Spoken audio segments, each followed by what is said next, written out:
Nellie? Giddy up, Nellie. Oh, that was a horse. Oh.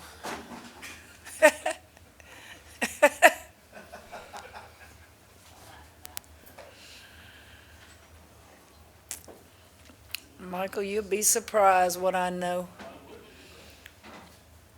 I know a lot more than you think. Jock, you look all LSU today. Wearing that purple, baby. Y'all good back there? All right, we'll open it up for questions. Raise your hand if you got a question for Coach Mulkey. Play tomorrow. Kim, I've heard you talk a couple different times now just about the scouting report on this one. Care to give it to us? We lost to Auburn. I thought that they were very physical when we played them there. I thought they were very aggressive defensively and offensively. And we get another chance to try to beat them. Very well coached, obviously, when you have a team that commits to defense like they do and they're very aggressive, get in passing lanes. It's not going to be easy just to make a simple pass. Then that's obviously being enforced and reinforced by the coaching staff. Yeah, Coach. For the players coming off a loss to Auburn, just is there that extra motivation from them? I know this team likes to have that type of internal motivation. I would hope so. I mean, it's not like we sit down and discuss it. I just have Coach Bob present the scouting report, show film of what we did in the last game we played against A&M, and then some stuff that we did and didn't do against Auburn last time. Then you take some film from their current games. If they're tweaking anything or doing anything any different, then you get out on the floor and guard them. And we won't be on the floor long today. We'll go late today because men's basketball has the court. But we'll get on the floor, and then tomorrow's a long day. And so we'll have time tomorrow to do some more stuff. But they know who's beating them. Yeah, to that end, listening to your radio show last night, I got the impression that you felt like maybe your team didn't take them seriously or expect the good punch that they got. I don't know that I'll ever say my team won't take somebody seriously. Our coaching staff doesn't approach it like that. I think you give credit to the opponent. I think there was maybe a 35-minute period of time in that game that the crowd really didn't get into it. I think it was like, do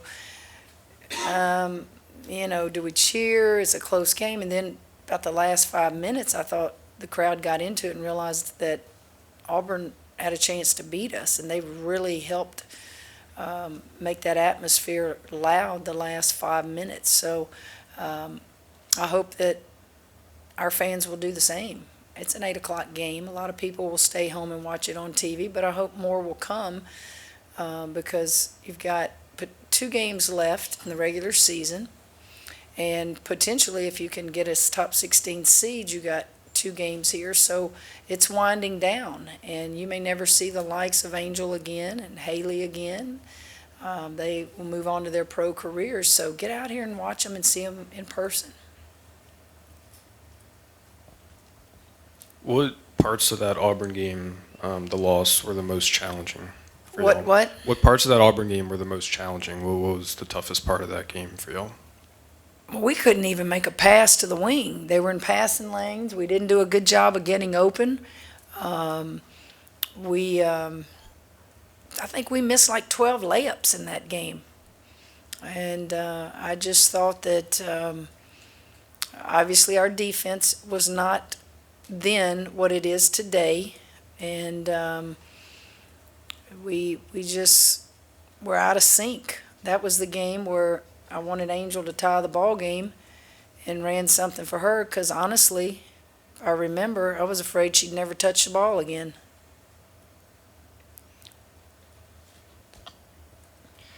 Kim, I know, excuse me, I know you and coaching staff and Michaela herself wants to play well every time she hits the floor, but I was curious how important is just like a little bit of a quote-unquote slump or, just a little rough patch for her in her freshman year, how important it is for her development, in the future 2-3 years down the road? I haven't thought of her as being in a slump. I've got 5 players averaging in double figures. She's a freshman, sometimes being asked to guard older players. She got in foul trouble at A&M and couldn't get in a rhythm, but no.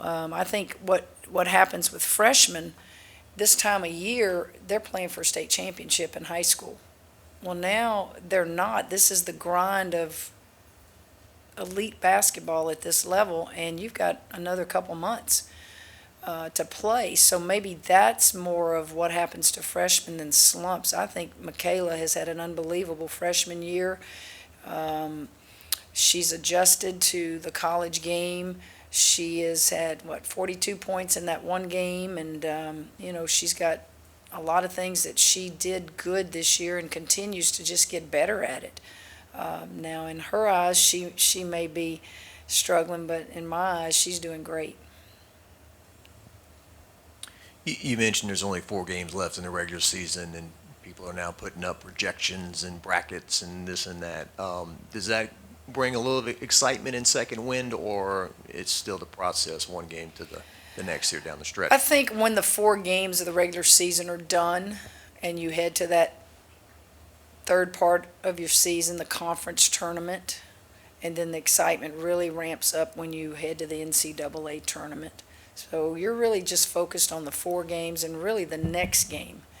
And this is a game where you don't a lot of times get a chance to play somebody again that beat you. So, and get to do it at home. So I hope that our players will remember what happened to them when we went to Auburn. They will. You seen a little bit of an edge develop with your team, a bit more, I want to say, push back, in these games, and are you being built a little bit better now to withstand some of the? I think we are peaking at the right time.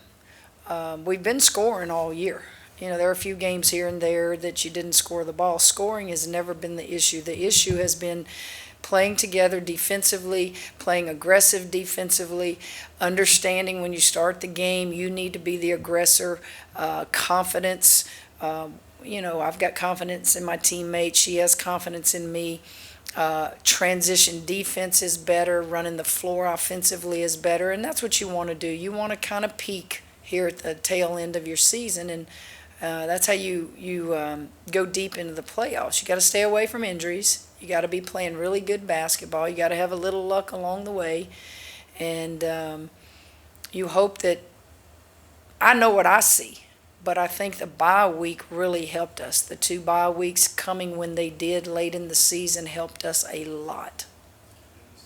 Well, they just, you don't have to think about another team. You just, forever how many hours you're out there, you're focused on each other and yourselves, and you stop and you correct and you show them, and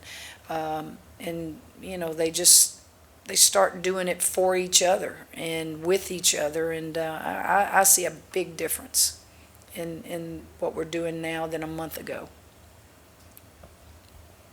Yeah, Coach, I know you're focused on your team in the SEC, but just across the country, this freshman class, obviously you'll have Michaela, but Talia Scott, Arkansas, you go down the list of just the amount of freshmen that are just putting up crazy numbers. Just what have you seen, or what are your thoughts on just this freshman class and just the young crop of players? I love Michaela Williams, and I'm glad I get to coach her. I don't keep up with the rest of them. I hope they're doing what they need to do for their teams. I know Michaela Williams came here and knew the talent she would be playing with. She's fit right in. She started from day one. She bust her rear end to get on that floor, to stay on that floor.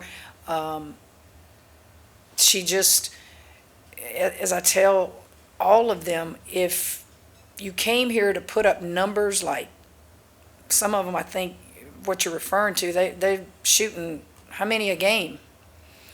Well, we're not going to let Angel do that. We're not going to let Flagey. Our system is such that everybody's going to eat. Everybody's going to get a piece of the pie, and everybody's going to score, and everybody's going to do good. To me, that's hard to do as a freshman, what Michaela's doing, to come in here with the talent she knew we had and bust in that lineup and stay on that floor.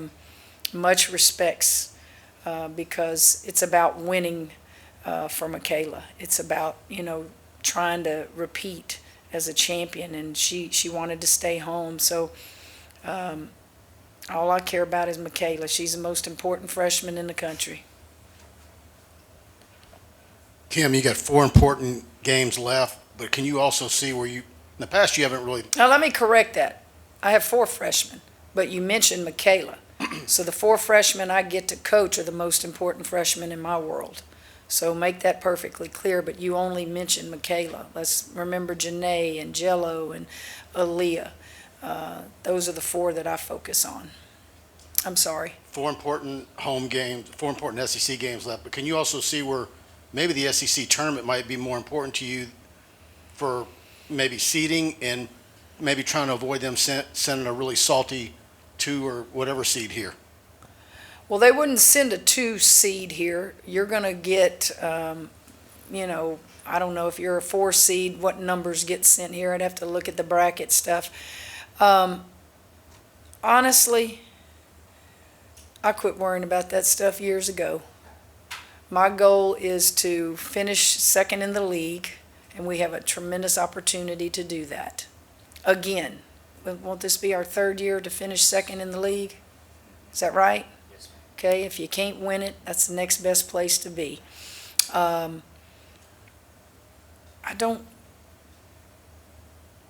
If you lose in the first round, if you go to the championship, I don't know how they weigh all that stuff. I just know we've got a top 16 team in the country. Use your eyeballs, okay? And let's go play. Coach, the men have a big game here tonight against Kentucky, and I just want to ask you, as the 2 basketball coaches on the campus, what have you seen out of Matt and what he inherited, and fighting through this to try to get it to where he wants it to be? Well, I didn't know Matt personally. When he was hired, I knew of him and what he had done at Murray State. I think just look at his record from last year to this year. Look at the talent. Is the talent better this year than last year? Is the things he's doing on the floor keeping him in games when maybe the other team is just much more talented? That's how I judge good coaches. What happens is fans and people and the noise from the outside have opinions or sometimes negative. It's, what do you know? Are you at practice every day? Are you watching? I think he's done a tremendous job since he's been here. Now, I'm also a realist. If you think what we did in 2 years, he should do that, get real. We did it in 5 years at Baylor. 5 years is unheard of. Just watch the progression and see if it's better. And if anybody's looking out there and can't see that, you're not wanting to see that. I think he's doing a very good job. You have to continue to recruit.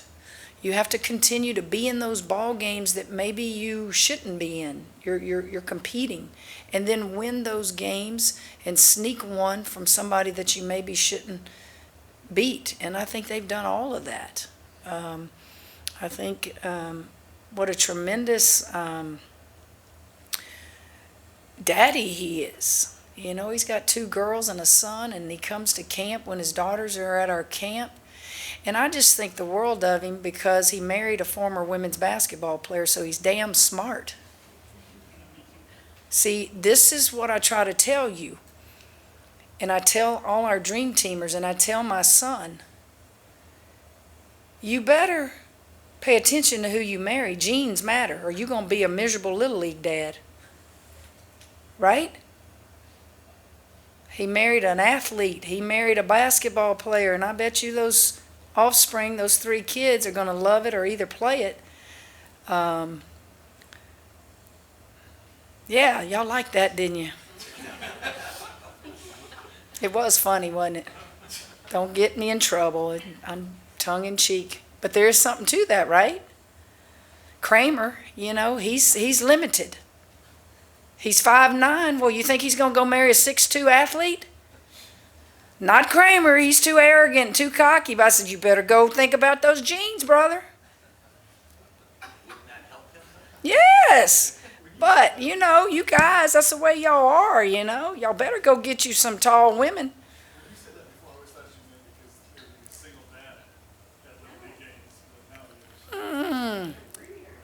Yeah. Yeah. I tell y'all, you better check out these athletes now. Y'all don't get me in trouble. Lord, I'll get attacked from everybody, and Coach is having fun today. We'll go to Kessa in the back.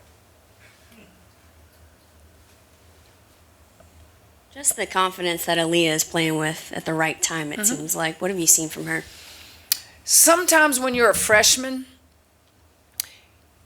whether it's Michaela you ask about or Leah, they still have the memories of their high school careers in their brain, and they think that they're struggling or they think that they're not doing good. And you have to bring out stats and you have to make them relate to former players you've coached.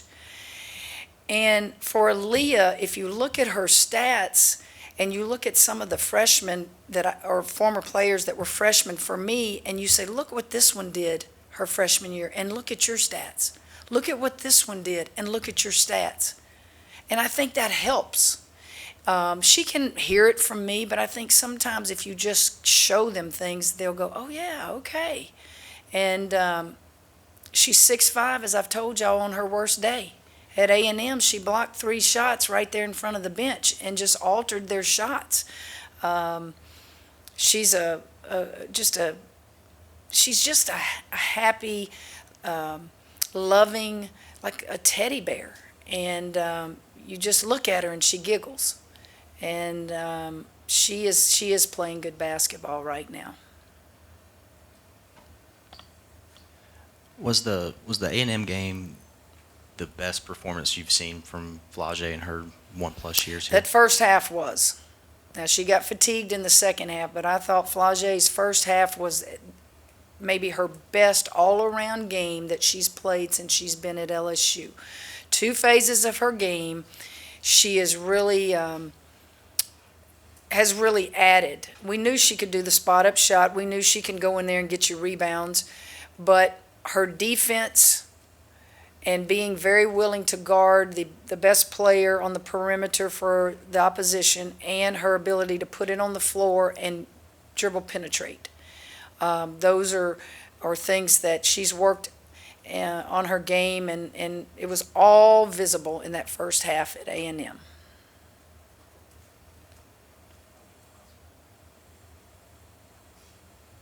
I guess Flage, she sort of, have you seen, since she came here, she's had sort of like an ability to finish, her layups around the rim, but have you seen her now sort of develop the ability to get to the rim and use her handle and quickness to get to the rim as well? That's what I was talking about with the dribble penetration. She's now going to take you off the dribble some and get to the rim. A lot of times she tries to get to the rim, and I tell her, just stop and shoot that little jumper right there. Earlier in the season, she would run over people. And so now she maneuvers her way and reads it a little bit better. But she's playing very good basketball. And I think another area that Flage, you guys would not notice and see, but Flage being just a sophomore, one of our team captains, she's leading. She and Michaela, they kind of help each other. And she's really being a good leader both in the locker room and on the floor, and just growing up. And sometimes I have to be careful because I've got to remember I've got a freshman on this wing and a sophomore on this wing, and make sure my expectations of them are fair. I know you're not there yet, but could you give us something about going to Tennessee and the challenge that presents? Yeah, I don't want to look past Auburn, but I don't guess we'll have a press conference before we leave, so I guess we can talk about Tennessee now. they're playing good. Did see their game against South Carolina. I thought they battled with South Carolina because they got on the offensive boards. They've got length. They have length, and Tennessee had length last year, and they had length the first year I was at LSU. Obviously, Rakia makes them really tough. She'll be a top draft pick. They've got shooters that aren't afraid to pull the trigger. They've got transfers in there now in the backcourt. Their length and their ability to rebound is going to be a problem for a lot of teams. I'm sure it'll be a good atmosphere. If we should beat Auburn, I think both teams are playing to try to finish second in the league. I can't remember. I think they've got South Carolina again. But I'll listen to Rocky Top all the time we play. I'll play it till the girls look at me and beg me to turn it off. What they don't know is I really do like that song, so I'll keep playing it. It's not punishment for me.